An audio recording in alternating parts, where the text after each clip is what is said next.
Greetings, Swamp Dweller. My name is Patrick. First off, I'd like to say that I love your show. I started listening and watching just a few weeks ago, while I was at work. I absolutely fell in love, and I thought I should share a story that has plagued my mind for years about the time I saw something unnatural, vicious, and thirsty for blood. Personally, I think it was a demon, but I'll let you and the viewers or listeners, whatever you want to call them, decide. I'd like to apologize for the length of this story, as there is a lot of detail that follows what happened. Everything in this story is true. I wish it wasn't, but unfortunately, I must live with it for the rest of my life. This story takes place when I was 17 years old as a junior in high school in Salina, Utah.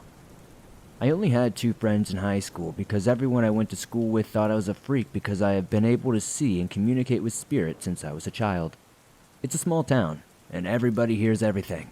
My 2 friends, Logan and Ryan, and I were very avid paranormal investigators. We loved going all over our community, and our county in general, to investigate abandoned houses that were potentially haunted, and cemeteries rumored to be. Me being able to see and communicate with the dearly departed made the experience even more interesting. We decided to do something a little bit different this time though. We heard rumors that there was a dark figure that roams a wooded park in the mountains of our area. We like to call the mountain Cryptid Mountain, for reasons I'll get into for another story. When we heard about this place, the 3 of us got excited and waited for the weekend so we could go investigate and see what was going on. Fast forward to the day of the event. Saturday came, and the 3 of us could not wait for nightfall to come. So, to pass the time, Ryan stole a pack of cigarettes from his father. His father smoked 3 packs a day and kept cartons of cigarettes in his room. We got in Logan's truck and headed to the park ahead of time to smoke them. You know, kid stuff. We sat in his truck and smoked almost half a pack in about 5 hours. As soon as the sun started to set, Logan started to get a strange feeling. He bent over, holding his stomach. "Guys, I have a really bad feeling about tonight," Logan stated. "Are you okay, man?" I asked as a concerned friend, patting his back. "He's fine, just being a pussy," Ryan replied before Logan could speak. Ryan was always a hothead and could be a complete and total jerk at times. Logan flipped him off and told him he was a dick, which I giggled at. After about 10 minutes, I asked Logan if he was ready to go and if he still wanted to do this. He replied with, "Let's do it, brother." His attitude surprised me. Just 2 minutes ago he was holding his stomach in pain. Now he's hyped up. I was so confused, but his hype got me excited. We got out of Logan's truck and made our way to the destination. As we walked closer to the playground, we noticed that there was a man looking at us from a window of the supply shed. The 3 of us looked at each other in confusion, wondering why he was there. We later learned he was the groundskeeper, but more on that later. He looked scared, and it seemed like he was trying to tell us something while he mouthed something and pointed nervously. At first, we thought he was pointing at us, but we soon realized that he was pointing at the playground behind us moments later.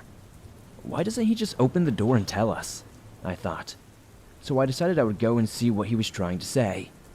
I made my way towards the window and shouted, "We can't hear you! What are you trying to say?" He made his way to the door and cracked it open and whispered, "Don't go into the playground. Something big and mean is over there. If you're smart, you'll just get out of here."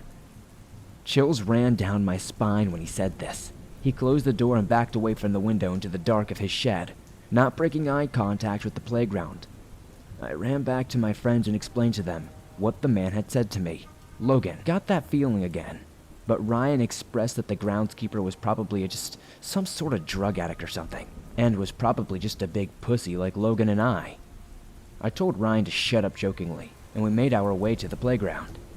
Ignoring the warning from the frightened man, as soon as I set foot on the round pebble floor of the playground, I instantly felt, I don't know, angry. I wanted to hurt someone. I wanted to hurt my friends. I wanted to kill them. I shook my head to focus on the task at hand and made my way to the tubed slide, forgetting that feeling. I made my way to the slide and investigated the bottom of the slide and saw nothing, but I could feel that there was something in this area. I looked back at my friends. Logan was combing the area for any evidence, and Ryan was on top of the playset. I stood back up and took one step from the slide. Then, something tripped me. It felt like someone had physically grabbed me by the ankle and pulled me to the ground. When I hit the ground, I let out a loud, "What the hell?" Logan ran over to me in a panic. "Patrick, are you—" He froze in mid-sentence as he looked up at the slide. I looked up at him and asked, "What's wrong?" He just pointed to the slide, jaw dropped and eyes filled with fear. I turned around and saw what he saw. It was a big, shadowed figure staring back at us. It let out a slow, snarled growl. I noticed its hands receding back into the shadows on the slide and saw that it was, like, wet and pitch black. These long claws were like fingernails almost.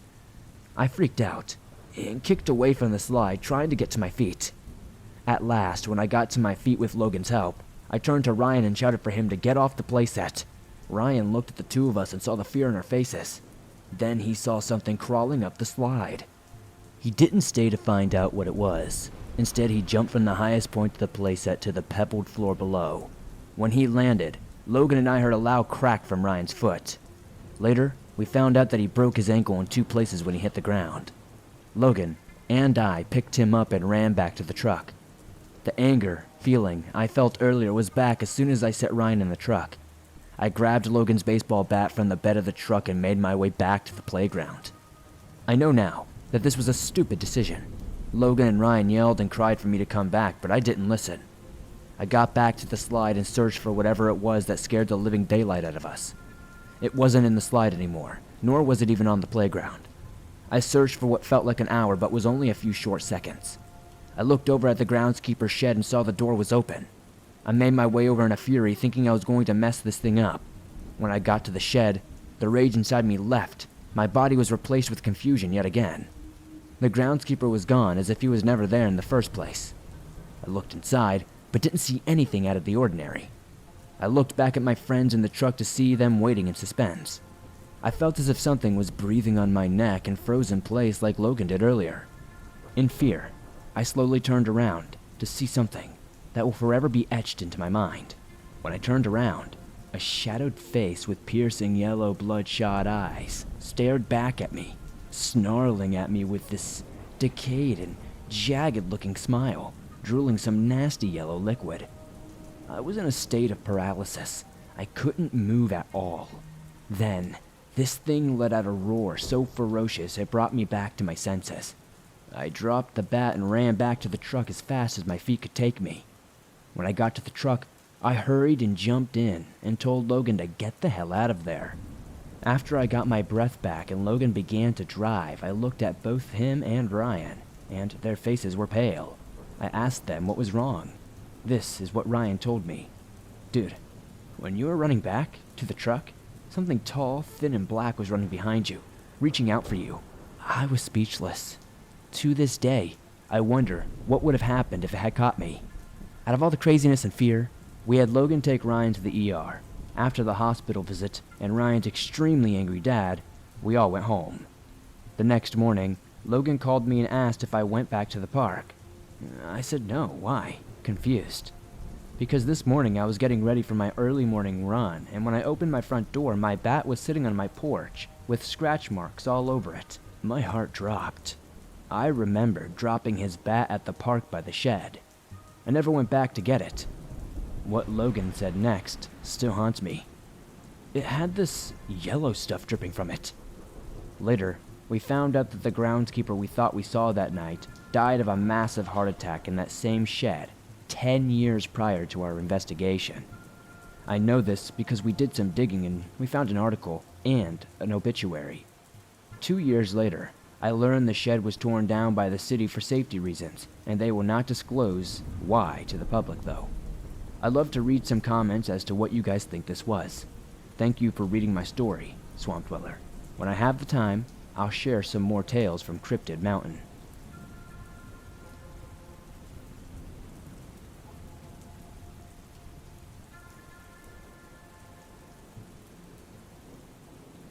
For some people, this may seem far-fetched, but I can assure you this is real. So basically, I have been a sufferer of sleep paralysis for 10 years. I am 28 years old currently. I can sometimes get it up to 10 times in one night, to the point that I don't sleep at all, and believe me, it is exhausting. So I went to a friend who is a healer, and we have done a range of past life regressions and full moon rituals. I now also have begun to practice Wicca, which is not what people think. Nothing at all witchy, it's spiritual and protecting. Since I have found myself and become open to being an empath, I have been seeing voids every night before bed. Then recently, they have shown up in other places. It's like a strange black shifting, like smoke, that I can feel is a void or like a dimension, if that makes any sense. Sometimes it feels bad, as though something is trying to get through, but cannot due to the protecting crystals, sage, spells, and other powerful objects I have around me in my bedroom. I have begun to hear very loud ringing and voices in my head when I sleep, to which it wakes me up because I feel like things are trying to get to me. So, one night of course, I can astral project, so I decided to see if I could find my spirit guides and ask what is happening, when instead, I come face to face with what I can only describe as a sleep paralysis demon. The one who has taunted me for years, making me feel like he was licking my neck and entering me when he felt like. It basically felt like being assaulted by the vilest thing you could ever imagine. His skin is a shade of green, his hair all bushy and black, and his face, I can't explain at all if I am honest, due to mental blocks. He began to laugh as though he had finally had the opportunity to take over my body. Through research, sleep paralysis isn't real, so I started to think, well, how can I feel and see this thing? And if it weren't real, why couldn't I move? So all of this is flowing through my head. I managed to repeat my sage spell, which helps to cleanse your room and house. Air, fire, water, earth. Cleanse, dismiss, dispel. Over and over. Then, I kid you not, the fear I felt was unreal. If you don't believe what I'm saying, I do not care. But out from the darkest corner, my spirit wolf Nuka leaped out and dragged this hideous thing behind me, tearing his arms from his shoulder and socket, taking it away, out of my sight. Nuka is bright white with yellow eyes. He's been my spirit wolf for the last few years since I went to a past life and found him. He helped me let go of a few things, especially things that were hurting my soul. He then came back, looked at me, and nodded, and was gone. I found my body again through the darkness. This was over a month ago, and I have not seen that vile paralysis demon again. For anyone that suffers, I would always advise you to contact your spiritual guides and sage your bedroom every night. The protection is unreal, and has helped me more than anything else has. I hope you enjoyed my story, even though I know it was more unconventional than most.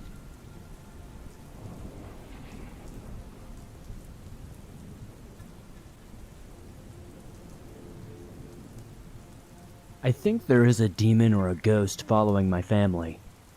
I'll start with saying that I'll have to send this in a couple of parts, so it isn't too long. And I apologize, this has been something that's followed me my entire life, but I'll share the most impactful or strange moments. I haven't told many people this, but since it's anonymous, well, why not? I don't know where to start. This began before I was born with both my mother and my father. When my mom was young, she said there was only one time she felt true evil. She was young and living with her parents at the time. She awoke randomly and saw this tall, slender black humanoid thing standing at the end of her bed. It wasn't sleep paralysis because she went under her covers and screamed for her parents. She didn't tell me much more about it or anything. She didn't really tell me about her other experiences before she passed away either. My dad is very reluctant on sharing his sightings because he has always been told that it was nothing. I've been slowly getting more and more out of him over the years though. Getting on with my personal encounters though. First odd thing that's happened to me was when we moved into our third house. When you walked into the front door, there was the living room down the hall and on the right, and the dining room and kitchen to the left. You go to the living room and there's one hallway with 3 bedrooms and the bathroom. My parents on the left and the rest on the right, and one at the very end. Anyway, Both my siblings that lived with me were sleeping in the living room in the sleeping bags because of the move, and my mom and stepdad were sleeping in their room.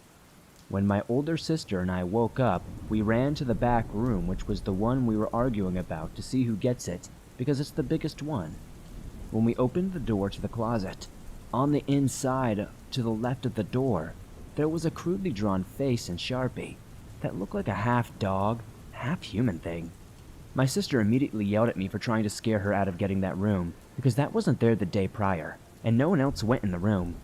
I know for a fact that I didn't draw it, and when I finally convinced her of that, she said we shouldn't take it off, because it might anger whatever did it. She is a strong believer in ghosts. I wish I still had the picture, but I lost the phone as this was over 13 years ago. Another time, in the same house, my sister and her best friend were exploring the attic, which was off limits, and no one ever went up there because they thought it was very creepy, not even my parents. Well, they discovered some boxes and ran off to tell my stepdad when he got home. He went up there and immediately ran down and called the landlord to take them out of the house right now. He didn't even want to touch the boxes that were up there and refused to tell us what they were. Now when I ask him, he pretends like that never happened, which is infuriating because I'm very curious. Anyway, if you're interested in more stories with this demon or ghost that followed my family, I have a couple of other things that has happened that I cannot explain and might be paranormal.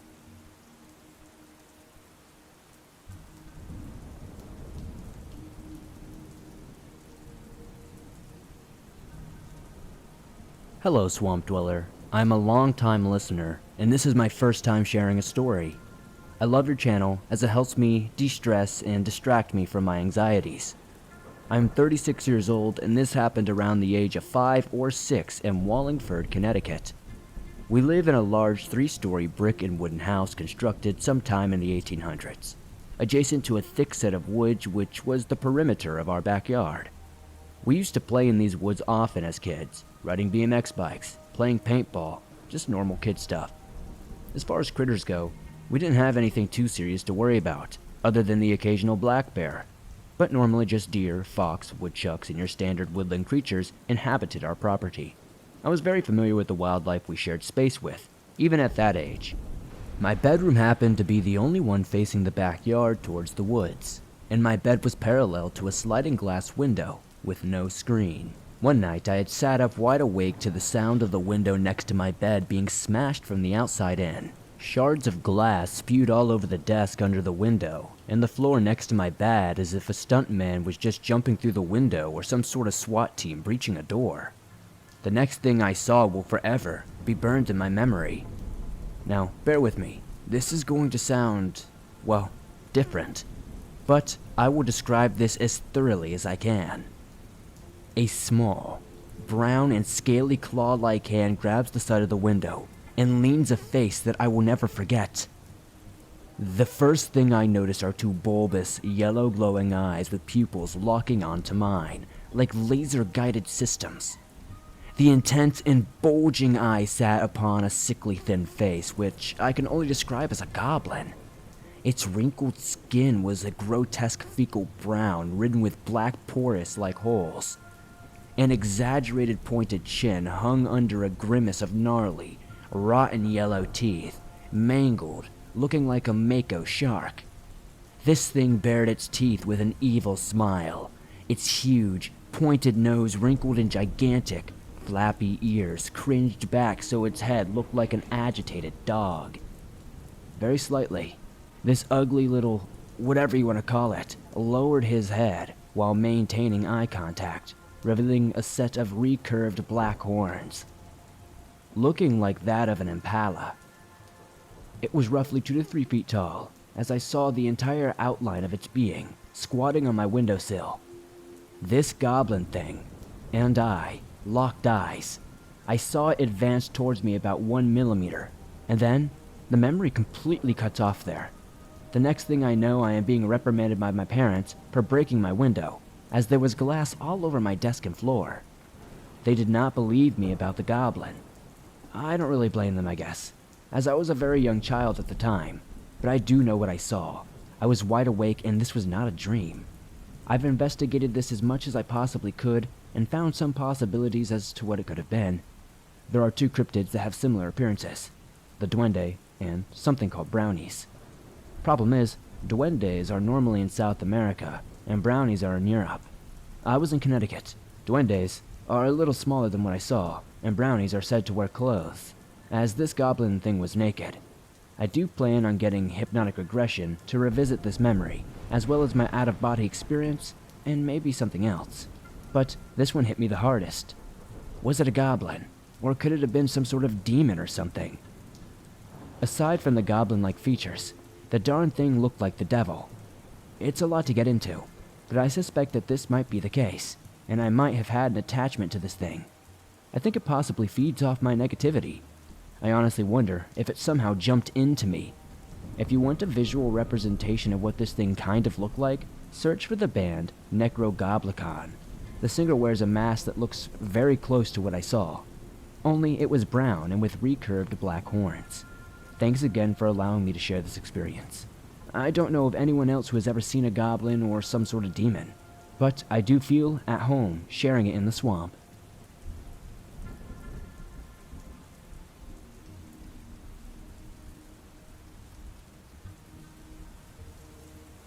I am from North Carolina. I live in a small town right outside of the Charlotte area, and where I currently live there's barely any paranormal activity. Given that it's an old town, anyways, this took place in April 3 years ago. My family and I went on an unplanned vacation to Maryland back in April of 2018. We spent a couple of days up there, and on our way back, we stopped in Washington, D.C. We toured the city and saw the Catholic shrines. My family has always been very devout to our Catholic faith, so we were excited to see the shrines and the art. We wrapped up the day by going to Mass. We hit the road, and after being stuck in traffic for almost 2 hours, we were able to get out of DC. The car ride was rather normal after that. At around 2 or 3 a.m., we were still on the road, and by this point we were absolutely exhausted. So we looked for a hotel to stay at close to Richmond, Virginia. Unfortunately, we were not able to find a room because there happened to be a motocross event in Richmond, which caused all the hotels to be booked up. So my dad suggested that we just keep going, and we would find one outside of the city somewhere. So we kept on. We kept going, and eventually we found a Days Inn. From the outside, it looked normal. Check-in went as normal, but when we went up the steps to turn the corner, the temperature dropped. The Days Inn was a motel-style building, so keep that in mind. It was a drastic drop in temperature. At first, my mom and I thought nothing of it, but when we got to the room, that's when things started to happen. My parents slept on one bed, and I slept on the other, and we would hear the bathroom door open and close by itself. Finally, my mom was so fed up that she sprinkled holy water all over the room. Sometime around 4:30 a.m., we were finally able to sleep. When I woke up a few hours later, I had perfectly round bruises all over my neck and back. Now, for you skeptics, I had never ever worn necklaces or anything else like that, and I always sleep shirtless at night. I'm also a light sleeper, so if I fell, I definitely would have known. Back to the story, when my mom and I got home, we started to discuss what could have caused the bruises around my neck, and the only logical explanation that we could think of is it may have been some sort of spirit or demon in that room that perhaps was not happy with us being there. But one thing I know for sure, Casper does not give people hickeys.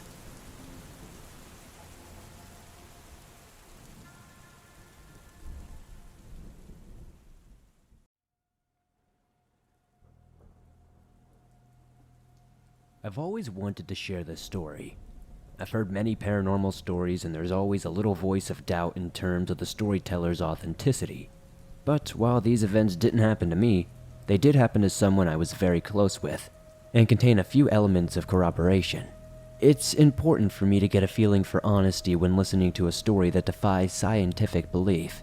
So, for what it's worth, this is an honest account. First, a little backstory. Miv was a fascinating woman. She was one of my best friends, which is a little odd because I met her when I was about 18 years old, and she was in her middle ages. I was a young guy into motorcycles and rock music. I played guitar and was into horror movies and working out. As a contrast, she was short, dumpy, had thin greasy hair, a walking stick, and wore thick bottle-rimmed glasses. She was never without a cigarette in her hand, and her ashtray was always full. However, she was an unbelievable, astute, and wise woman, to the point where she was like a wise old oracle to me and my hippie friends. There was never a personal problem she could not fix with a few gentle words. I would often go to her tall, slightly creepy Victorian terrace house, and we would sit in her favorite room and chat philosophically. The air full of smoke and surrounded by dusty antiques and the odd stuffed bird. Her husband was, by all accounts, a wretched man. His nickname, by all, was the Wizard. Their house was pretty much all wood floors, narrow but tall. He wore an orthopedic shoe, known colloquially as a club foot. You'd hear him coming and clomping down the wood stairs from a mile away. As his nickname suggested, he had long gray hair and a little goatee that resembled a stereotypical devil. He always wore a gray suit and had wild, staring eyes. He didn't seem altogether and right in his mind. That was apparent during any conversation you would have with him. I don't mean he was like crazy, more like he was old, significantly older than Miv, and his mind was just a little aged. When he was younger, he also gained a reputation for black magic. One brief account I heard was that there was a black magic circle known for their dark deeds, something like the Golden Dawn or something like that. Well, they wouldn't let him join because he was too dark. Suffice to say, he was probably into summoning things. Anyway, over the years before Miv died, we became very close, and I heard all kind of cool stories. The story I'm about to recount is, I guess, not so cool. At least not for her. But it's an interesting one. Years ago, when she and her husband were living in South Wales in the UK, they lived in a similar house to the one that I knew that she lived in. A tall, slightly spooky, aren't they all, Victorian terrace house. These houses were usually 3 stories, maybe a basement. I've lived in one myself, and they're inherently spooky, which kind of sets the tone. At the time, Miv and the Wizard had just had their first child, who would grow up to become one of my best friends about 24 years later. She had also, not too terribly long ago, come out of a brief stint in a nun's convent, so she was very religious. With that came certain beliefs and attitudes which would soon be very much tested to breaking points. I'm not able to be exact with the timeline here, but Miv told me that she started hearing voices, distant at first, in the house, when no one was around. As if often the case in many of these stories, she shrugged it off and ignored it as best she could. But then the voices started to address her directly. Now at this stage, she recalls being very worried that she was in fact unwell, and her biggest fear was that her son would get taken away from her due to her inability to take care of him. So she told no one. The voices got worse and eventually would start saying things like, "We're going to drive you mad." And she would say things like that, and so forth. If that wasn't enough though, she would soon start to see a dark shadowy figure at the top of the stairs. She told me that it would always appear in such a way that as you turned to look to see if there was something there, you'd almost stumble at the top of these steps and fall to your death. Still, she refused to talk about it. In her mind, and with her religious beliefs, there was no room for ghosts to exist, so it was a subjective phenomenon, and she was indeed losing her marbles. In this house, they had a cleaner. The cleaner would always leave the front door wide open when she was cleaning the stairs and the hall. Miv assumed it was to get fresh air, maybe to help dry the floor. One day, when it was cold, Miv questioned her, "Why do you keep that door open? It's so cold." Her response changed Miv's life at this point. She said, "It's so if that dark thing at the top of the stairs comes for me, I can get out of here right quickly." Again, bear in mind that Miv had not told anyone about this phenomenon. One day, she had a friend over. The friend was a big, burly, tough woman who stood no nonsense. She didn't believe in any of this supernatural rubbish and was not afraid of ghosts. After sitting in their living room and this lady giving Miv something of telling her off for being so silly and superstitious, the lady got up to go to the bathroom. She came back a moment later, her face white. "You okay?" said Miv. "Can you come with me?" replied the lady. Because you don't know where the bathroom is? No, because I'm not going up there on my own with that dark shadow. Another story shared with me was that Miv was bathing her son in the upstairs bathroom when someone knocked on the front door to the house. She yelled down to them, and it turned out to be a friend, so she shouted for him to come up and that she was in the bathroom. She heard him walk up the stairs. He then suddenly broke into a sprint, came running into the bathroom, threw his arms around Miv, and clung to her like a baby, terrified of what he had just seen. Eventually, it all came to a head when this entity started to entice her into something more sinister. She recalls hearing the voices beckoning her upstairs to the dark top floor bedroom. The weird thing here, and what's hard to explain, if only because I don't quite understand it, is that she felt compelled to obey. It got her up the stairs. She would stop. She would resist, and it would gently insist that she continues upward. And again, she would obey against her will. This happened all the way until she got to the bedroom with the lights out. If I recall correctly, the thing asked her to turn the lights out, and she at first said no. But again, it insisted. This is crazy, I know. It eventually got her to lie down on the bed. Laying there in the dark, she then described how this entity began to assert itself onto and into her body. She described it like assault, but through her pores, if that makes any sense.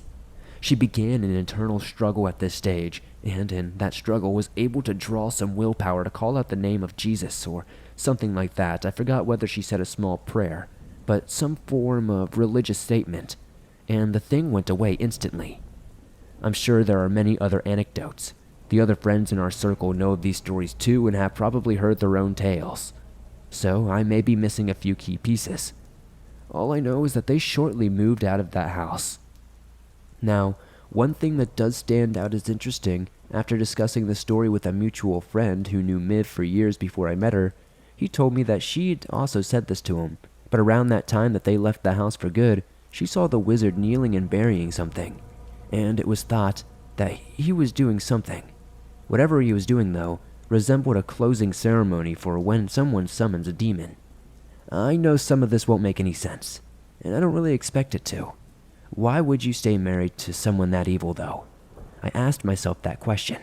In fact, you know something? I asked her that same question at least once. She took a long drag on her cigarette, gave a long, slow shrug as she exhaled, and said something about feeling sorry for him. The whole dynamic will have me scratching my head. Miv was incredibly wise in some ways, and yet nonsensical in other ways, but there seemed to be more to that family story than meets the eye. Eventually, they would have a daughter, who was born physically and mentally disabled. The daughter is only surviving family of the member now. My friend, her son, died of cancer about 7 years after I met both him and his mother. The wizard died around that same time, too, and Miv, heartbroken over the death of her son, died just 2 years after we buried him. She used to say, "When I die, I'm going to haunt you," in her usual playful way. Eyes twinkling, taking a drag of a cigarette. She meant to come back and give me a clue about the other side. After attending her son's funeral, I was walking on the waterfront of my hometown. I was thinking about them both, and I felt tearful. I sat on the sea wall and spoke to her. I asked her why she didn't come to me to show me any evidence of the other side. I concluded, well, maybe she tried, but I can't see it. Maybe I can only see what I can only see. I stood up to walk away, and something compelled me, I don't know what or why, to look down where I was sitting. There, etched into the very slab of concrete I was sitting on, was the first, initial, and the last name of her son, who we had buried 2 days before.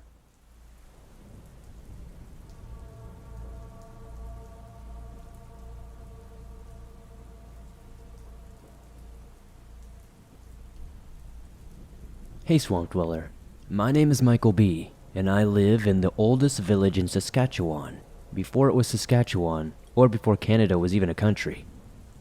We live in the largest delta in Canada, and the second largest in the world. Something that old is obviously going to be haunted, and there's going to be lots of stories about creatures of the night. There are stories of witches, skinwalkers, wetigos, which are basically wendigos. There's been sightings of demons, a man in a trench coat with goat legs, and even the devil himself. For now, I want to talk about a story of a haunted house I lived in. It was used for wake ceremonies before we had halls to host them, and right behind the house was the graveyard. I'll start from the first happening. First, let me tell you about the layout of the front and back doors. Let's say you're standing on the street. You have the front door facing the street, obviously, and stairs leading up to it, with the big bay window next to the front door. The back door is on the side of the house facing the street as well, so you can see in both doors from the street. One day, I was home alone doing chores, and when it was time to do my laundry, I had to go downstairs into the basement to do it. The basement was scary by itself, even if it wasn't haunted because of how old it looked. Whenever I did my laundry, I would always feel like I was being chased up the stairs by something. It honestly felt like there was a face right at the back of my neck the entire time, screaming at me, breathing down my neck. On this day, my brother Jay was coming over to visit since I was home alone. I happened to be coming up from the basement, which pops up right at the back door. So, he saw me walking past the door into the living room. When he saw me walk past the storm door, he said he saw someone walking right behind me. When he gets into the house, he asks me who else is here, and I tell him no one. I've been home alone since this morning. He then tells me that he saw someone right behind me, following me from the basement. It gets worse throughout the months, but I'm oblivious to what's happening because I didn't believe in this stuff at the time. The second happening, I get home from drinking at about 4 a.m. I head into my room to sleep, and as I'm about to fall asleep, I swear I hear what sounds like hooves walking on my ceiling, or maybe even in the attic. It sounded bipedal for sure, heavy, and it stopped right above me. The last thing that happened before I refused to stay in that house was the worst thing. I was coming home after staying at my cousin's house for a couple of days, and seeing that my house was well lit. I assumed someone was home, so I started jogging because it was dark, and mosquitoes like to bite. Remember when I told you there was a big bay window by the front door? Well, the curtains were open, and as I ran up the stairs, I looked inside and saw a black mass sitting on my couch looking out to me.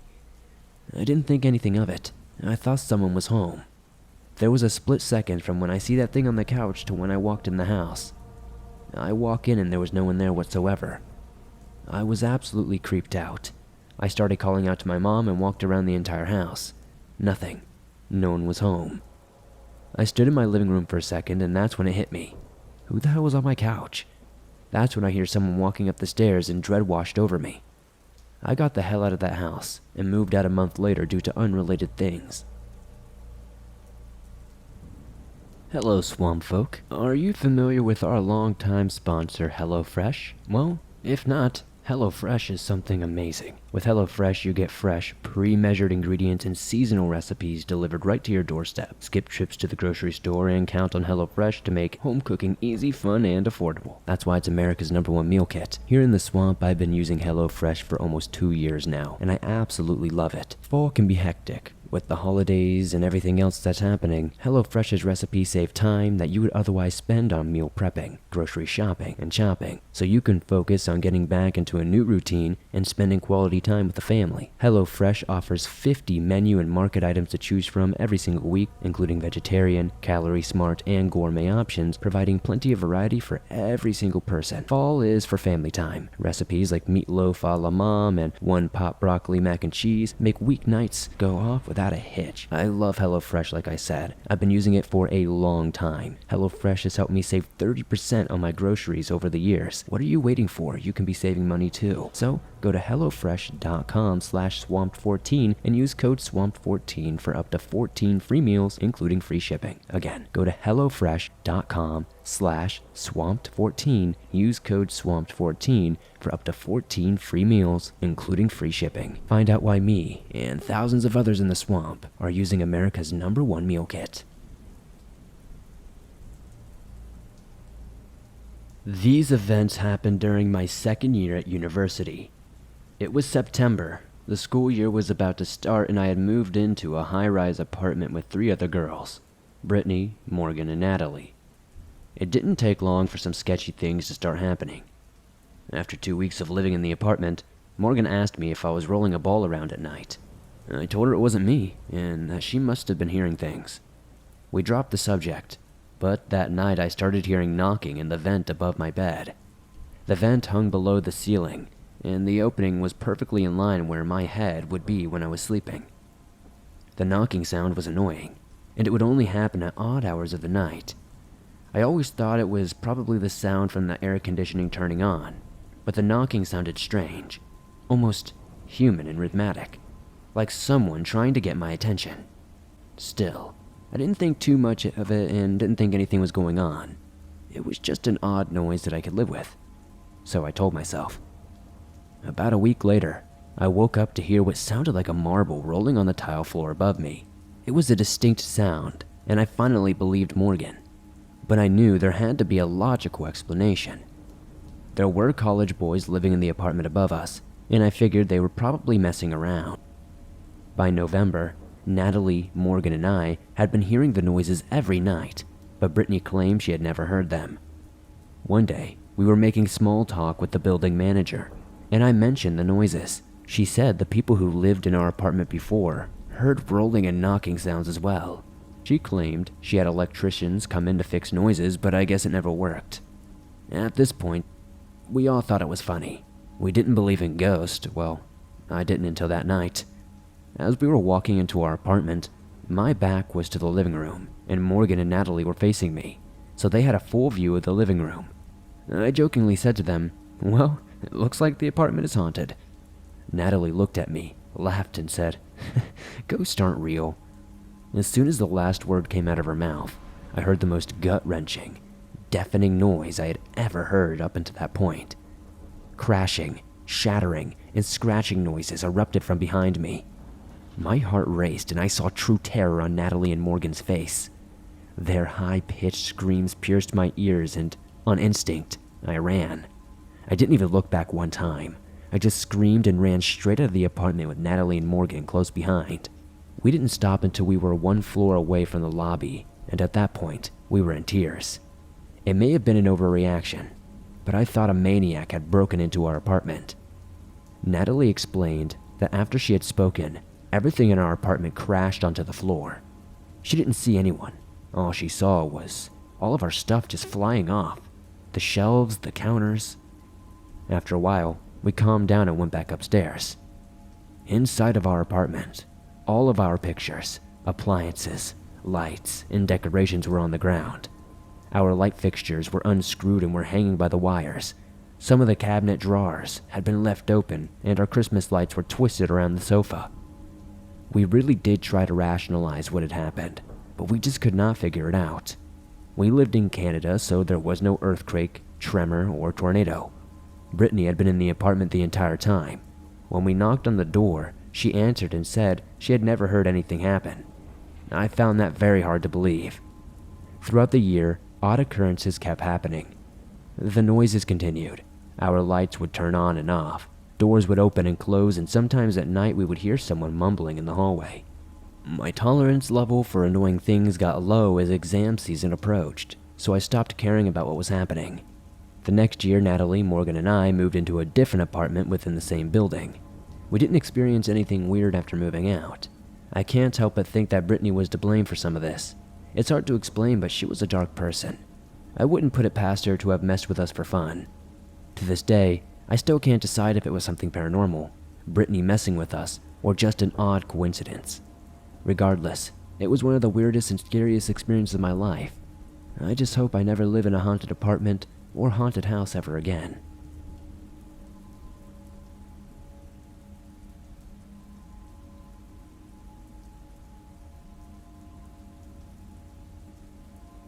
I have an aunt that lives in a haunted house. The house was built in the late 1800s. The house has a weird setup. It is technically two separate identical houses conjoined as one big house.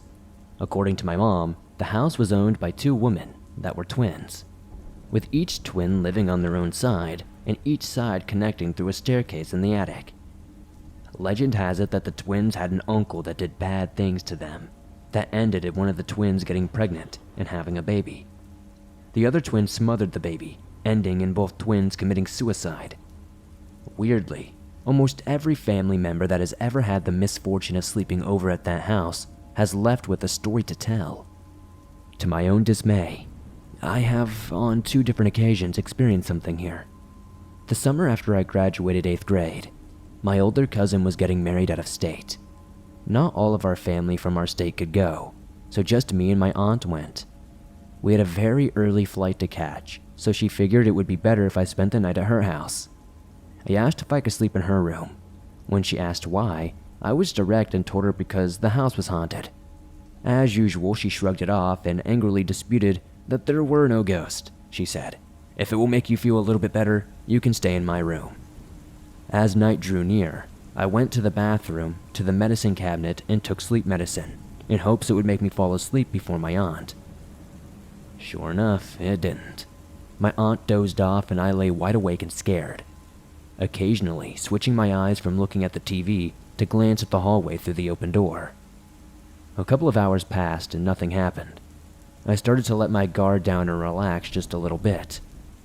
I got a little more comfortable in the bed and, out of nowhere, the closet doorknob started to frantically rotate, as if someone was trying to get out. I immediately sat up, wide awake and in panic mode.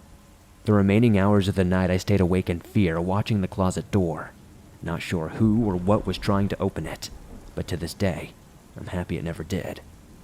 Years later, the summer after I graduated college, I spent the night over at her house again.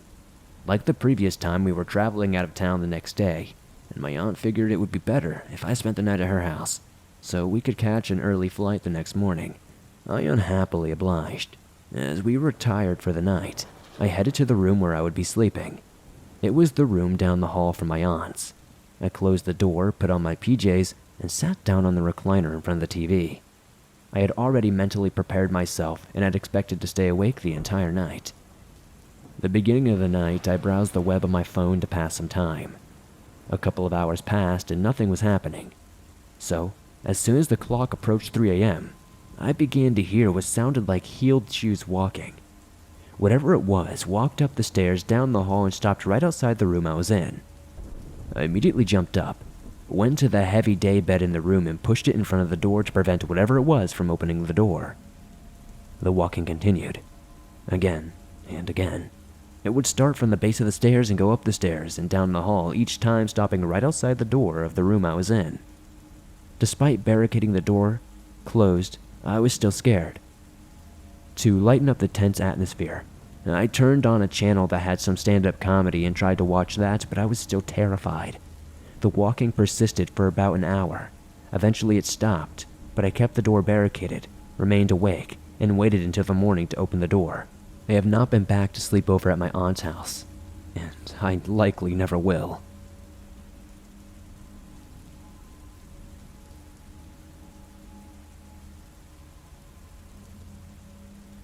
This story takes place 20 years ago in my mom's hometown in the Mexican state of Chihuahua. I was 5 years old and currently living with my mom in her hometown while my dad worked in the United States. My uncle had recently returned from the US to complete the house he was building for my aunt. My mom volunteered to help my aunt and uncle finish the interior painting.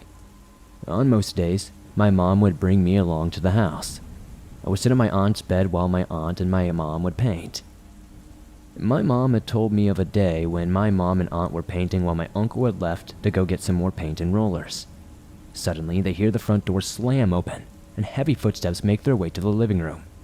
Surprised that my uncle returned so quickly and frantically, my mom called out my uncle's name but got no response. My aunt followed my mom as she went to investigate but found the front door closed and locked and the driveway empty. Months later, my aunt and uncle returned to the United States and allowed my parents and me to stay in their new home. My mother told me that she hated sleeping in that house. One night, my parents and I were fast asleep in the master bedroom when we heard footsteps and dishes breaking in the kitchen. My dad, thinking someone had broken in, immediately gotten up and grabbed his shotgun and went to investigate the noise. Just a few minutes later, he came back to tell us he found nothing. There was no sign of anything broken, no break-in, nothing. While I only remember that occurrence, my mom insists that my parents heard the footsteps every single night. My dad would always get up and investigate only to find nothing at all. I personally don't remember feeling anything out of the ordinary in the home. However, I was just a child. I do remember that the son of my uncle's friend who was around my age, would always emphatically refuse to enter the house though.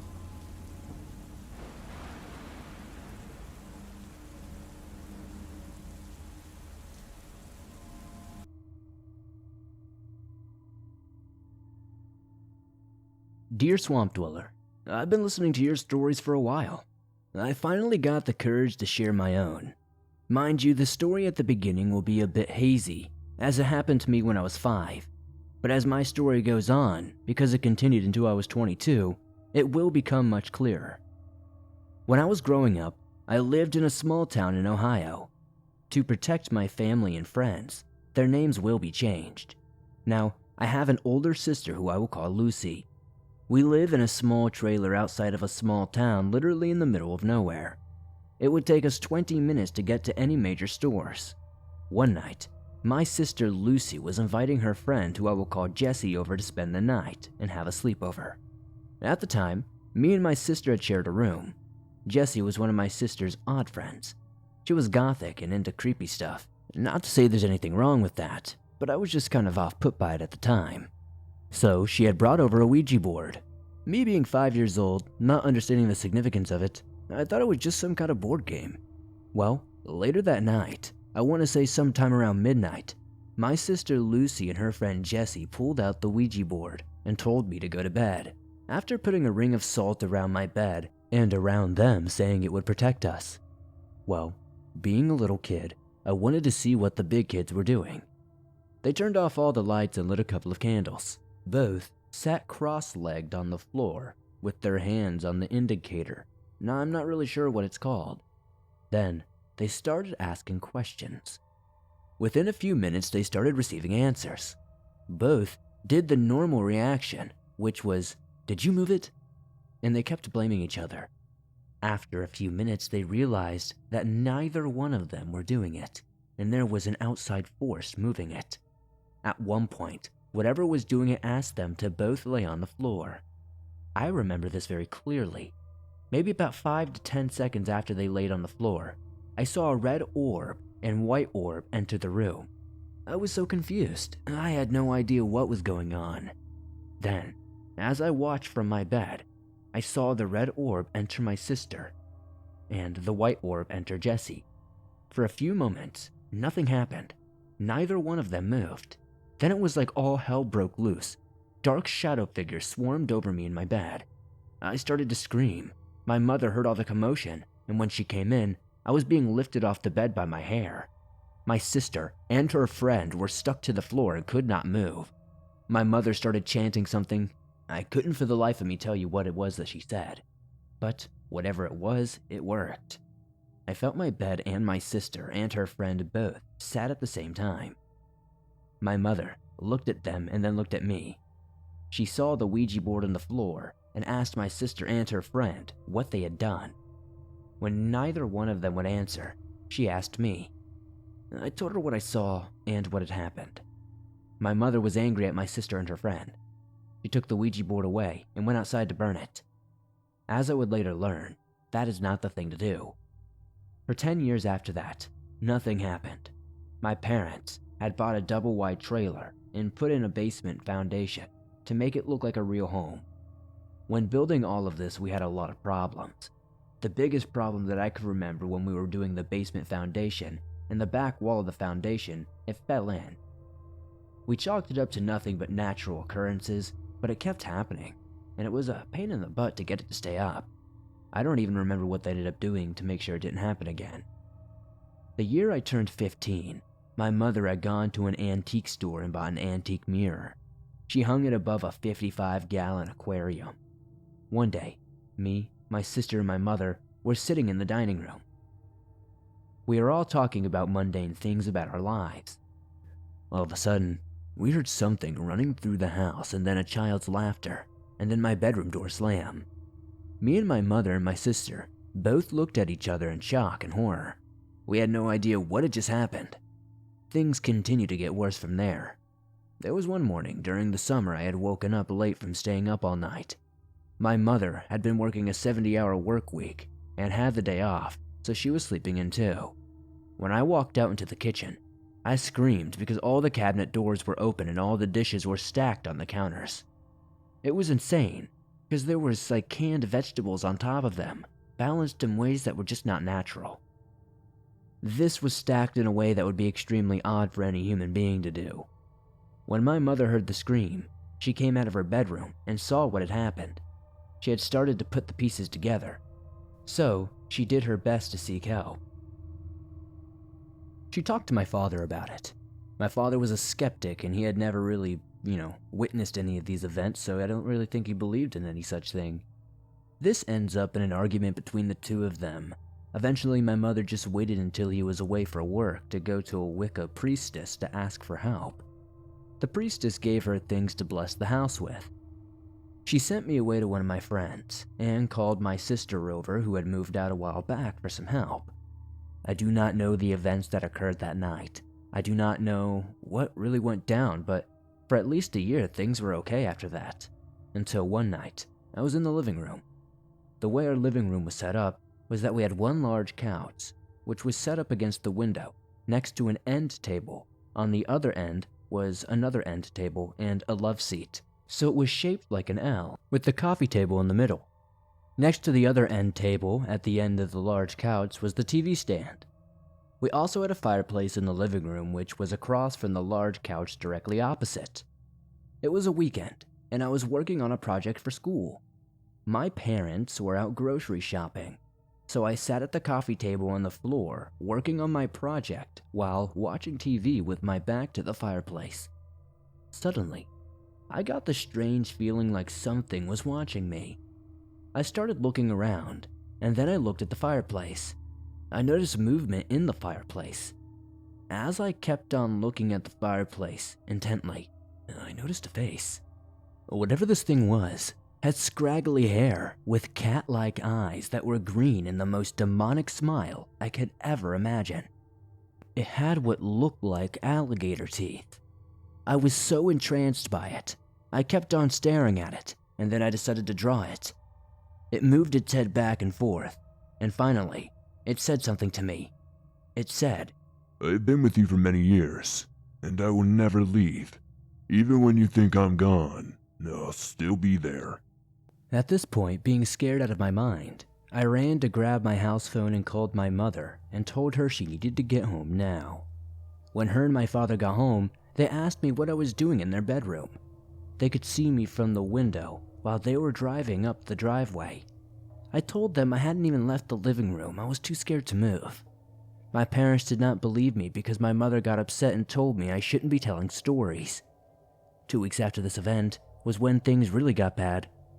My father was away on work again. Me and my mother were sitting in the living room watching TV together. As we were watching TV, we started hearing bangs on our front door. My mother went to check on what it was, and there was no one there. She sat back down and started watching TV with me again. Then we heard footsteps running across the house from my bedroom to their bedroom and the door slamming. The laughter of a child followed it again. Me and my mother both looked shocked to each other. The cabinet doors in the kitchen all started opening and closing and banging hard like somebody was angry. The mirror above the fish tank started vibrating and banging off the wall. At this moment, me and my mother both stood up and ran for her bedroom. She went to her side table and pulled out sage candles and the Bible. She lit the candles and the sage and started repeating a verse from the Bible. I started to become angry and felt sick all of a sudden. After about 20 minutes of her just repeating the verses, everything stopped. She asked me if I was okay, to which I replied I did not feel very well. She put her hand on my forehead and realized I was burning up. A few hours later, after we cleaned up everything, I felt fine. The fever was gone. Many years later, I'd entered a bad relationship. When I was around 22, me and my ex decided to go on a night drive. It'd been raining for quite a few days, and we wanted to get out of the house. We were coming down a steep hill, and all of a sudden, something was before us. When I say something, I knew exactly what it was. It was the same scraggly figure I had seen in my fireplace all those years ago. But this time it had a body, and it was about 6 foot tall, and it had long claws for hands. My ex slammed on the brakes to try to avoid it, and we swerved past it. It reached out towards the car, trying to scratch out at us. Our tires blew out, and he started swerving uncontrollably down a hill with a curved bottom with an embankment. We went over the embankment, and we landed on a bush, allowing us to land softly, luckily. My ex had hit his head on the window on the driver's side. I had been wearing my seatbelt and was not injured too bad. He was unconscious for roughly 5 minutes. Well, I was trying to get out of the car to get help. We landed on the opposite side, so the only way out of the car was through my door on the passenger side. When he finally came to, he helps me open the passenger door and climb out. Mind you, in this moment we were both in shock. He decided he was going to walk back to his house and pull the car out with his truck. He told me to stay there and wait. As I did, the figure appeared again, this time within 10 feet of me. It spoke without moving its mouth with that same demonic smile. I believe it was trying to say something to me, but I couldn't decipher it this time. My ex started coming down the hill with his truck. When the light hit the figure, it disappeared. I didn't tell him what happened. I was too scared and I thought I was still in shock. A few months later, me and him broke up. I have not seen him since, although I have heard about him, and things in his life have gone bad. I don't know if it was the creature's doing or if it was just karma. I do know when I speak about these events that they send chills down my spine. I have not seen the figure since that day. I pray that I never will again. I don't know if it came from the Ouija board or not, but I refuse to have one in my home or around me. Sorry this was long-winded, but this really did happen. I hope you decide to share this on your show. I love listening to your stories and hope you continue with it.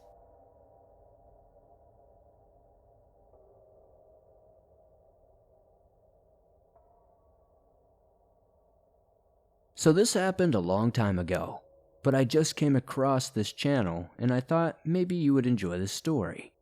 So I was in middle school at the time. It was the summer between my 7th and 8th grade year. I was about 13 years old at the time. A group of friends and I were all at my girlfriend's house.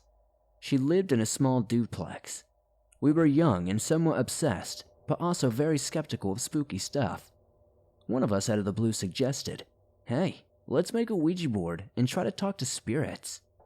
I think you can tell where this is going. So, we got out a paper and made a Ouija board and used a shot glass as the planchette. It was all fun and games at first. We all put our fingers on the shot glass and played for a while, but eventually lost most of the group because they got bored of it. We all sat down around after talking for a bit. 2 of the girls went upstairs to go to our friend's bedroom to do whatever nonsense, and I got the bright idea to play on the board by myself. I know what you're all thinking. Bad plan. Everyone knows that's a bad plan.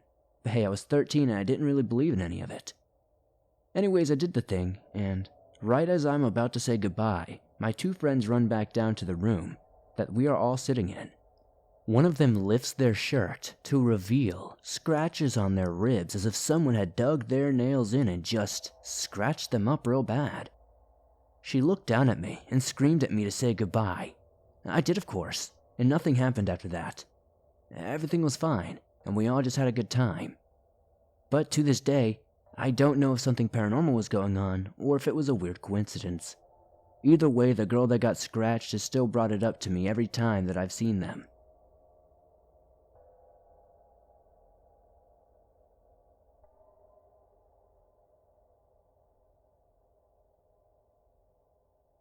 When I was 17 years old, my friend George was attacked by something supernatural right in front of me.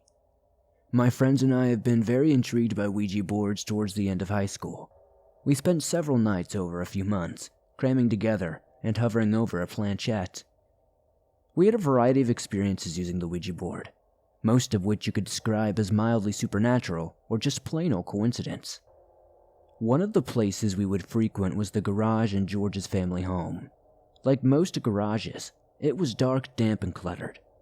George was intrigued by the Ouija board as we all were. That is, until it started to target George. Over the course of different sittings, we would ask it all kinds of questions like who it was, what it wanted, how many fingers are behind my back, stuff like that. We still weren't convinced it was legit. We had the spirit tell us who they were, and when prompted for what they wanted, they replied, "Kill George." George was justifiably spooked, but to save face, he persevered. A sitting following that, we had asked the same questions, and the conversation developed. A now different spirit had changed its mind and decided it was the previous spirit and it still wanted to kill George. This, paired with several events that George had experienced himself in the night that followed, had driven George away from our little seances. We, however, were still more than happy to tinker around, and were not satisfied yet. On the last night we played with the Ouija board, we set up in George's garage as we usually did. He still let us use his garage, and in his presence, he just did not want to participate. That night, it was just George, 2 girls and me. We turned out the lights and set up the board. We even lit a candle or 2 for good effect.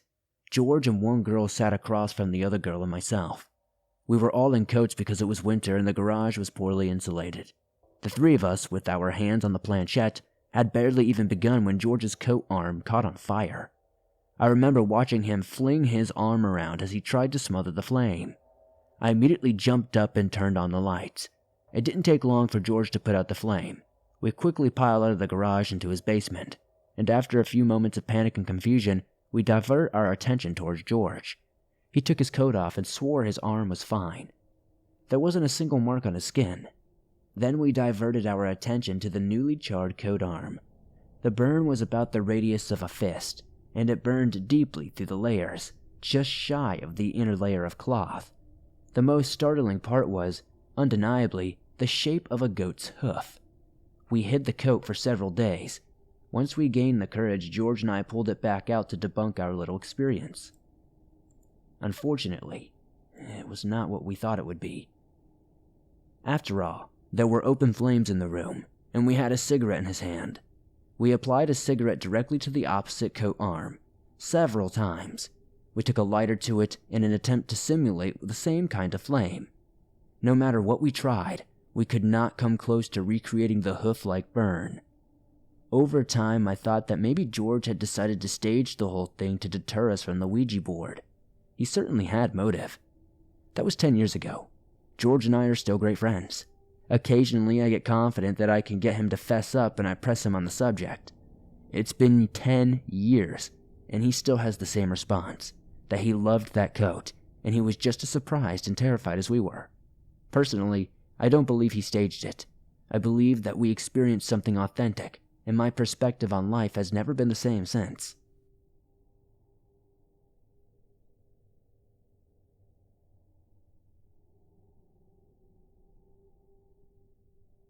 My friends and I were in high school when we came across a Ouija board at Toys R Us. We decided we wanted to try it out and see if it really worked. There were 3 of us in my basement with the board on the floor, and we began asking the usual questions you might see in any horror movie or paranormal TV show. We started off with the usual, "Hello," and waited for the board to start working. The planchette slowly began to move, and I accused one of my friends of pushing it. My friends both let go, and I felt the planchette moving on its own with my own hands. I don't really know how to describe the sensation, but it was almost as if a magnet was dragging it across underneath the board. "How many people are in the room with us?" we asked. 4, the board answered, even though there were only 3 of us in the room. We then continued to ask, "Are you alive?" And the planchette slowly dragged itself to no. "Are you nice?" my friend Jess asked, and the planchette returned to the middle of the board, and then quickly and forcefully moved back to no. I remember at this point, the air felt much heavier, and my heart began to beat faster. I was starting to feel that flight or fight response. "What is your name?" my friend Sarah asked in a deep and serious tone. The pointer moved its way over to one letter, and then another, beginning to spell out the name of a demon that I recognized. As it was in the middle of spelling its name out, I gasped and said the name out loud. As I did this, the planchette stopped dead in its tracks, and a long, black millipede crawled out from under my bed and ran over to the board and exited the room underneath the door. My friend screamed, and we quickly got up and put the board back in its box. We didn't quite know what to do with the board because we heard there is no good way to dispose of it, and burning it could make it worse. So we stored it in the back of my garage, which at the time was a separate building from my house. That night we didn't think much else of what had happened. However, we were still quite freaked out. I remember sleeping with my grandmother's rosary beads by my bed for quite a few nights after that. I am far from religious. It's really funny how stuff like that works. The next day when I woke up, my mom called me outside in a panic. There was a decapitated baby rabbit left merely inches from the front porch steps. Its head was left to the side of its body. I can tell you this, that it's the first time anything like this has ever happened to us. At the time, I lived close to a city, so wild animals usually never really hung around. The following week, I remember getting ill to the point to where I had a high temperature and couldn't get out of bed for days. The illness slowly got better, but it lasted for weeks. My friends, however, were fine. It only seemed to be affecting me. From then on, not much else had happened. However, whenever my dog went downstairs, they would start shaking and running back and forth. If I had any guests stay in the basement, they always reported getting creeped out, especially by the dark hallway in the back, and almost everyone reported having nightmares each time they stayed in the basement. Any small animals, such as fish, hermit crabs, and hamsters who lived in the basement met an untimely death. We eventually decided it was best not to raise anything down there anymore. The strange part about this is that never happened until this point. In fact, because it was a nice, finished basement with a good amount of sunlight and ventilation, we had animals living down there for over 10 years without a problem. Our family had guinea pigs, rabbits, and frogs that lived healthy lives down there when I was a small child. One time, my little sister slept in the basement, and she said that she had a horrible nightmare. When she woke up, the closet door opened and there was an old woman sitting there, staring at her, pointing a long, gnarly finger directly at her. Although she didn't say anything, apparently her expression showed a lot of intense emotion. Thinking about what had happened still freaks out my entire family to this very day. Now that I think back at it, I remember that we had these old walkie-talkies from the late 80s or early 90s, and one day we turned it on in the basement, and there was an angry male voice swearing and screaming for a long time. The screaming wasn't really directed at anyone. It was just meaningless, vulgar phrases. Maybe the radio was just picking up on a random person's call. However, it went on for so long that I couldn't imagine someone just sitting there swearing all day. It's been about 10 years now, and I no longer live in that house. Since then, I've had no contact with the new owners of the house, and I do not know whether this stuff still goes on. So, these could have all been coincidences or isolated events, but I think so much happened in a short amount of time that I can't really write it off as such.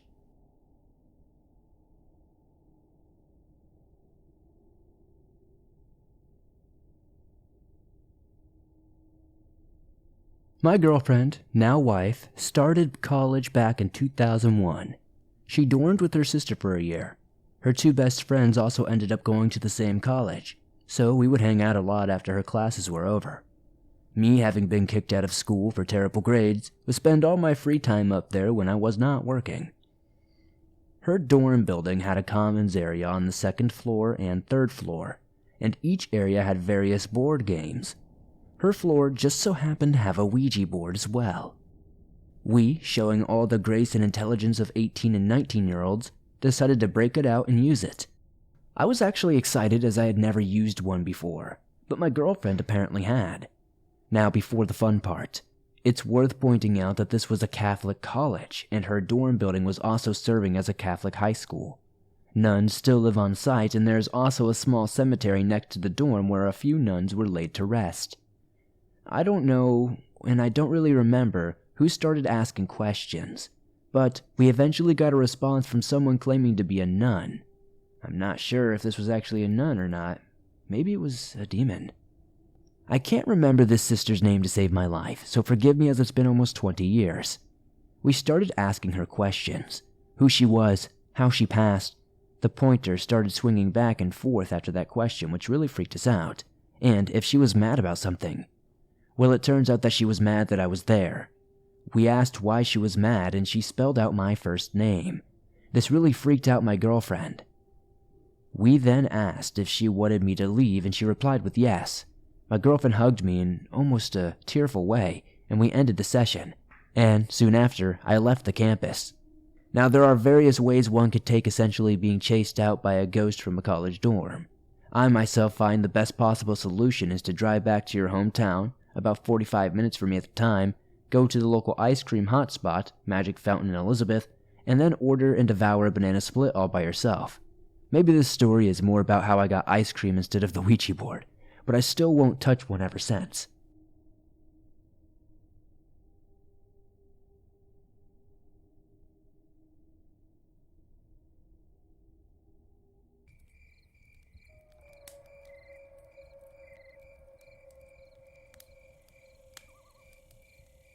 I'll never forget this experience I'm about to share.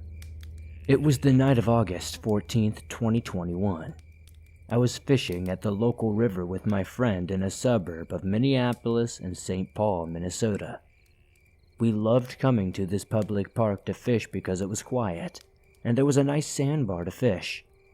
In addition, this park had a Sioux burial mound about a half-mile from our spot. After fishing for a better part of the day, we decided to leave at dusk. To get back to our vehicles, we had to take a trail through the woods, which was about a 5-minute walk.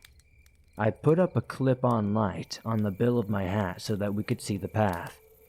When I first glanced down the trail, I remember seeing 2 circular white lights that I assumed were fireflies at first.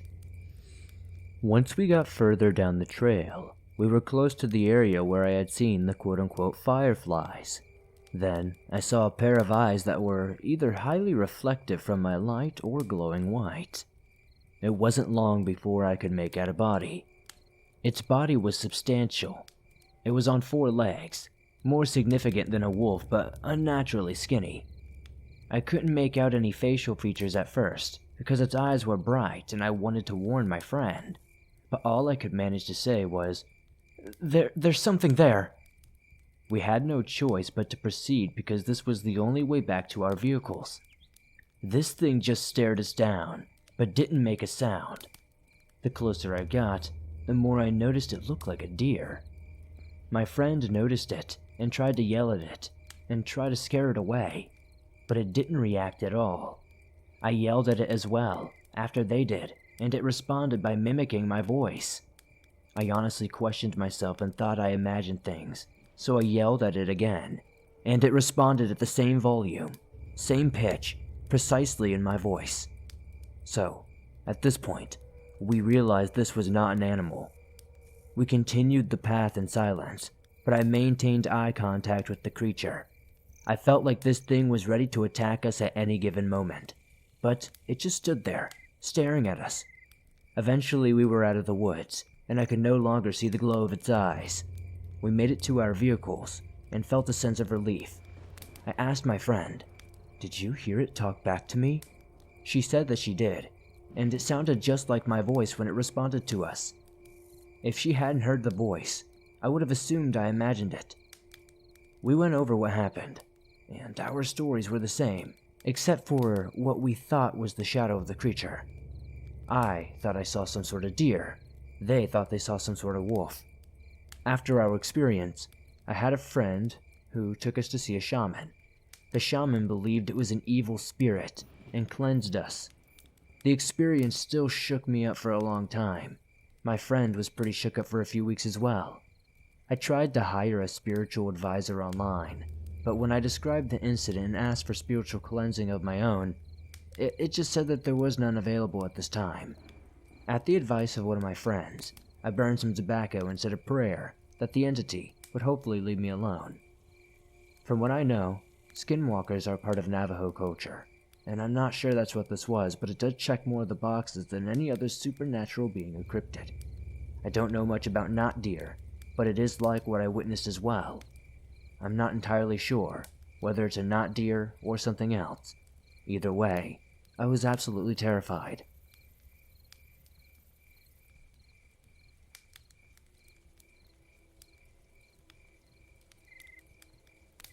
I live in Oregon. It's not quite a rural town, but our village is small and only about a 10-minute drive to what you would consider a rural town or area. Everyone's heard about the cryptids and lore of the Oregon woods. I wouldn't say I like these woods. They're just vast and terrifying, but at the same time tempting and beckoning. So, I stay out of the woods. I don't hunt or fish, and I might go hiking every couple of months or so with some friends, but I make it a point not to go where I don't feel safe. So, I typically brushed off all the stories about the woods here until I had experienced something of my own, and I'm ready to share what I saw that night. My friend and I worked the graveyard shift at a local bakery, and we always carpool. So she picks me up at about 11:30 p.m. The bakery itself is more rural, but the main road in town takes us almost out of there. It's a well-lit road until you get slightly out of town, and since it's the main road through town, there are usually passing cars or people walking, even at nighttime. It takes about 10 minutes to get to work using this road from my house. For about 3 months, this road was being repaved. We had to stop right before turning into the bakery to wait for the construction crew to finish whatever project they were doing. After 2 nights of being stopped right outside of work for over an hour and estimated date of construction being done being about 3 months out, we decided to start taking the back roads to work. The back way to work was on the opposite side of town of this main road. It took us out of town, around the outskirts of town, and finally to the bakery for a total of about 30 minutes of travel instead of 10. Heavy woods surrounded this back road. There was a private driveway to every house every 5 miles or so. No streetlights, no passing cars, no pedestrians. This road was also highly curvy, just constant twists and turns. As expected, we had seen a lot of deer, and the occasional possum, squirrel, etc. This night we started our journey through the back roads just like we had been all week. We got about 10 miles through when my friend went around this bend and suddenly slammed on her brakes. I was on my phone, so I wasn't really paying attention when it happened at first. I look up and this huge buck is right in front of the car. I'm talking about massive, not moose-sized, but one of the most significant bucks I have ever seen. He was just staring directly at us through the windshield. We were just frozen for a moment for some reason. We both looked down at the feet of the deer, and in between its front feet and its back feet was a dead raccoon. It was strange. It was a raccoon and its face was pointed toward us. Ringlets on the tail, basically a stereotypical raccoon. Except this thing was also massive. Now, the buck was significant, but large dollars aren't unheard of. This raccoon was the size of a giant dog, like a mastiff. We looked back up at the deer, and it was still staring at us, like it was making eye contact with us both. Its eyes just seemed so evil. My friend flashes her high beams and honks the horn at it, hoping to scare it off. It doesn't run off. Without breaking eye contact with us, it slowly starts walking toward the car. We both are freaked out at this point, and my friend throws it in reverse, backs up, and swerves around the deer. The entire time it moves its head to keep contact with us, pull to the side, and drive away. We look back behind us, and this thing is just standing in the road staring at us still as we move out. We finally went around a curve, and I lost sight of it. But until then, it never stopped staring right at us. We talked about this a lot and about how weird it was. I didn't think deer ate meat. I'm not a deer expert. I just assumed they were herbivores. But it does turn out they do eat meat in desperate situations. So standing over the dead raccoon was the most unsettling part, even over the constant eye contact. Luckily, we weren't dumb enough to get out of the car, but I always wonder what would have happened if we did. Since then, I've been aware of the lore around here. I've heard unsettling stories and screams coming from the woods, but this was the only actual encounter I think I've ever had with what we could call the not deer. Maybe I'm just overthinking this, or maybe I stumbled upon something weird. Has anybody else listening to the show ever encountered this?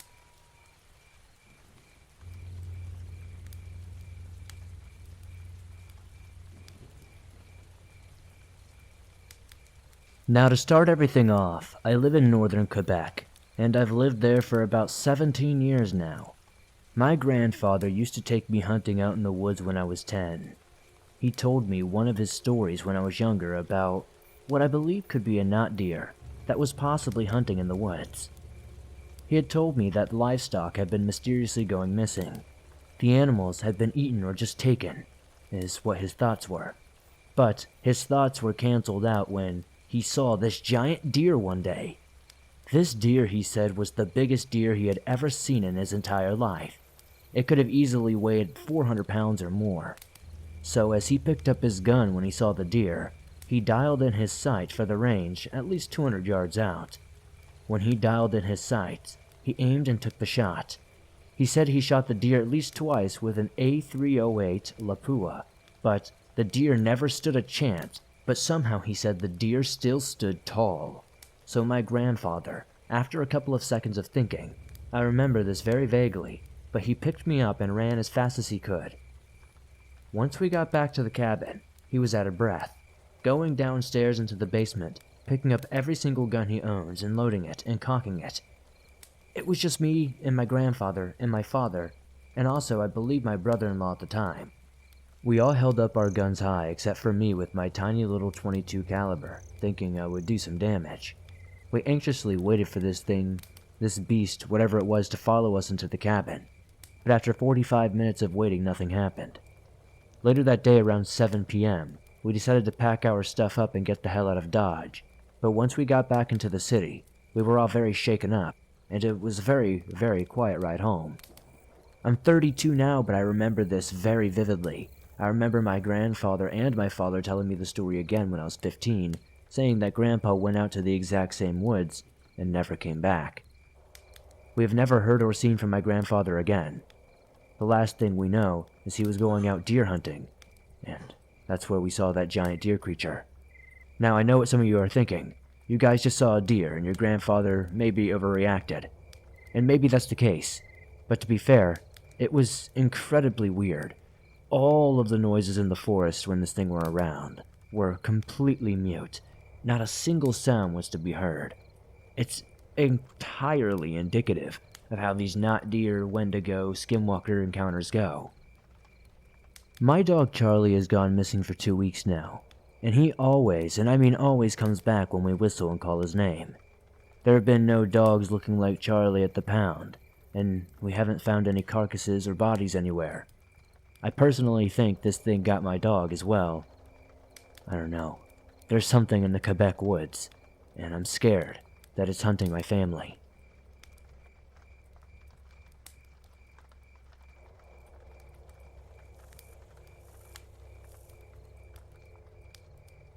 A few years ago, I had to commute for my job from about October 2018 to January of 2019. It was nothing special, a retail job, but I live in a rural area in the California foothills, and it was my only option at the time. I would be driving home every night at 11 p.m. to 2 a.m. depending on which route I would take. The highway was always deserted at these times, and some nights were more peculiar than others, but nothing so extreme as this story. It wasn't uncommon for me to see a lot of wildlife on these drives. I would just take it slow and be alert. Black-tailed deer, coyotes, raccoons. I was well accustomed to all of these animals at this point. One night, I was only about 10 minutes away from home. I rolled up to the usual four-way stop I'd stopped at hundreds of times before. It was probably around 1 a.m., not a soul around. As I came to a complete stop, I saw something standing just off the side of the road across from the intersection. It was obviously an animal, and it was headed toward the road, so I was going to wait for it to cross to continue. It took me a second to really comprehend what it was. At first, I thought it was a horse, which, although dangerous, wouldn't be that uncommon for where I live due to irresponsible ranchers and their constantly broken fences. Then, as I started to be able to make out more of what it was as it neared the light from my headlights, I realized something was very wrong with this animal. It was tall. So much so the legs looked like stilt-like. As I sat there, shocked, it slowly stepped into the road and came across my car's direct beam of my headlight. At this point I realized two things. One, it was taller than my car, and two, its gait was very odd, almost like it didn't know how to properly walk as a deer should. It was like all of its joints wanted to bend the wrong way. It moved slowly into the oncoming lane and then swiveled its head to look back at me. All of the hair on my body rose. What spooked me the most was that this was certainly a deer, or at least something that looked like one. It looked normal in every way except the spider-like legs it was standing on. At this point I gassed it, and the deer stood unmoving as my car sped past.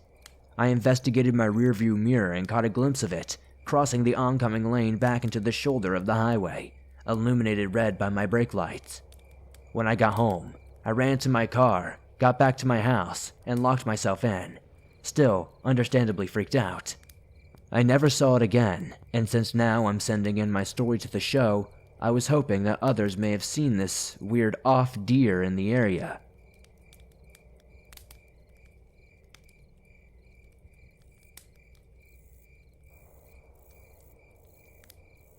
This was back around 2012 when I was a teen.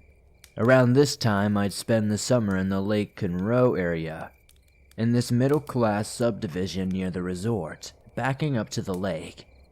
I'd go on walks often and was used to seeing wild animals like owls, ravens, falcons, rabbits, your occasional fox, and deer. I haven't been back since my grandma sold the house. At around 9:30 p.m., I was walking around the neighborhood when I spotted a doe. She was across the street, where the main street that loops around crosses with another residential street, walking out of a patch of woods. It was normal to see deer around here, like I said, but this time it felt different. She was big and thick in stature, with muscle mass thicker around the neck and big cheeks, almost like a cowhead. She just stood there in the middle of the street, and I stood there watching her. There was a street light overhead of her, but street lights were sparse there, making everything around her very dark in contrast. We both stood there for about a minute and she didn't look at me. Then she just walked away slowly into another patch of woods and to the other side, but not like how a normal deer would walk. This deer was almost moving like a spider would, but at the same time, looked like it was trying to go back on its hind legs and walk. She eventually approached another patch of woods and disappeared out of sight. I have never been so scared and felt so strange, and everything was so quiet outside. There were no bugs, there were no noises. When she crossed into the woods, I thought to myself, what a weird deer. I don't know if it was a not deer or a deer with a disability or genetic defect, but it stuck with me. The moment was ethereal. What do you all think?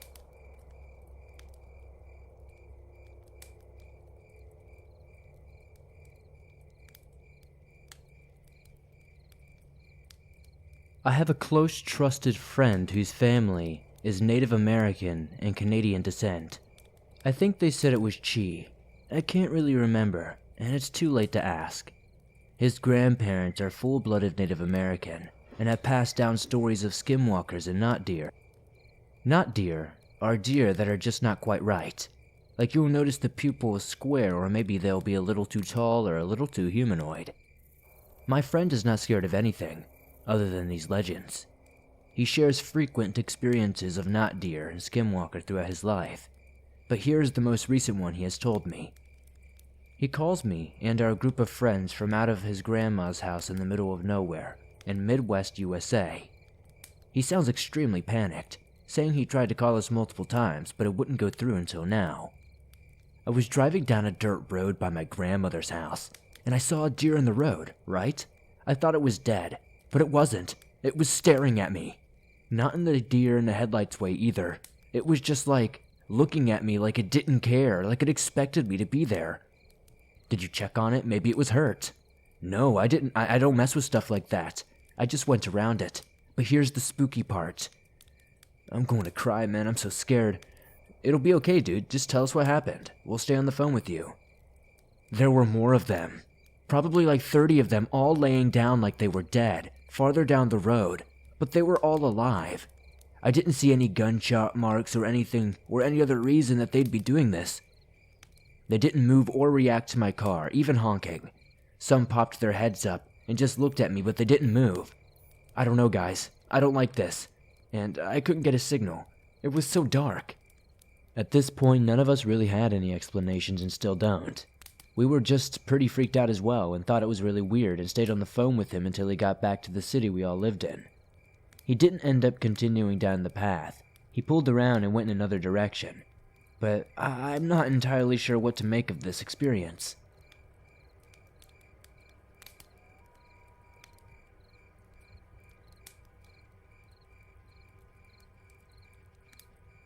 A little detail to understand. I live in the Ozark Mountains. I have about 63 acres of land on a mountainside, and I'm about 20 minutes from both towns near me. My house was originally a cabin built in the 1800s that someone built onto. I don't have much more knowledge on the house because of all the paperwork being burned in a courthouse fire. Weird things have always happened in and around the house, but those are stories for a different time. Last year around February, I had a huge argument with my husband and decided to hike up the mountain to cool off. My husband went to work in his Jeep, and I have my 5 dogs, so I took them and went up the mountain.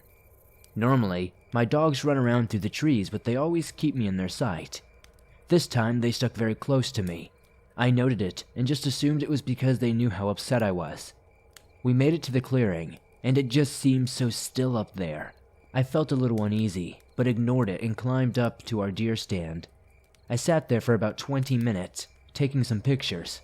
I looked down to see my dogs at the base of the tree standing in different directions in alert stances.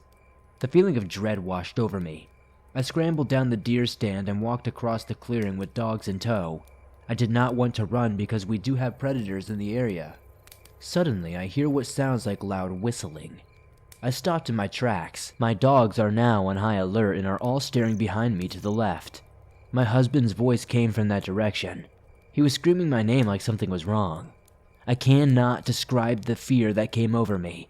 I continued to walk down the mountain and walked over to my husband, asking him what was wrong. He looked at me confused and told me he had no idea what I was talking about. I kind of forgot about it until today. I woke up to loud whistling outside of my house at around 4 to 5 a.m. It was the same whistling I used to call my dogs home with. Parts of the whistle was wrong though. All of my dogs were inside, and my husband was still asleep. Part of me told me to go check it out, but a voice in my head told me not to. I listened to the voice. I'm not sure if this was a knot deer, a tall deer, a skinwalker, a wendigo, whatever you want to call them, but it was definitely creepy, and seems to fit the bill.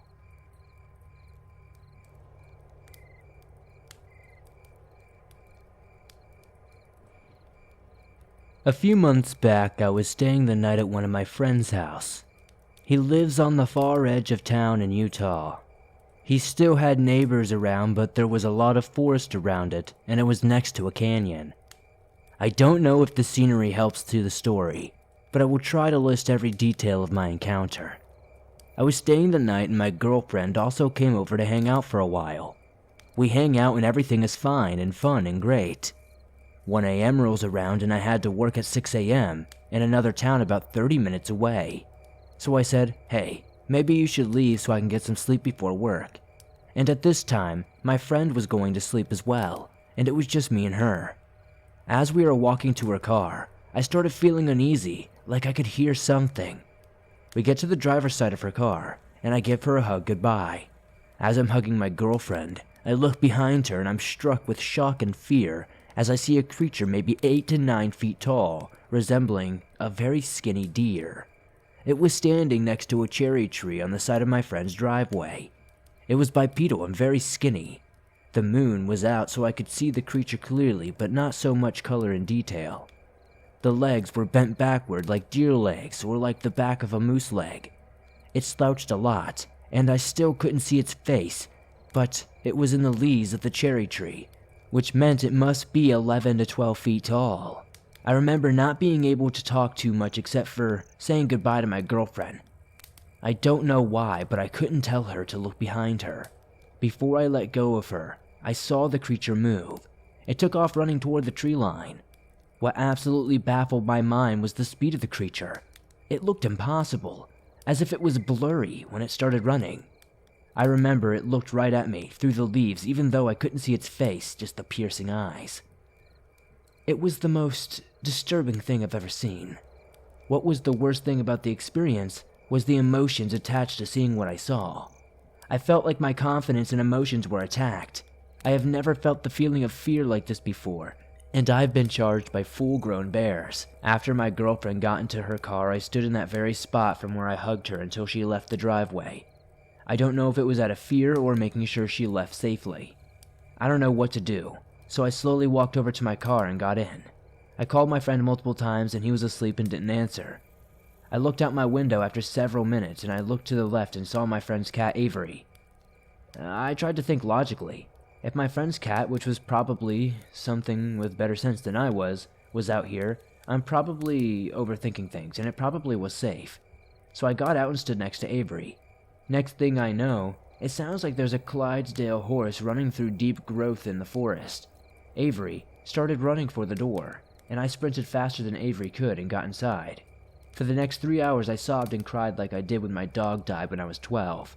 The fear I felt was indescribably powerful. I also remember it had long arms and when it ran, it used all of its limbs. Please, anybody let me know if this is a real creature. It gives me goosebumps to this day thinking about it, and writing this brought me to tears. Just thinking about this experience is so creepy.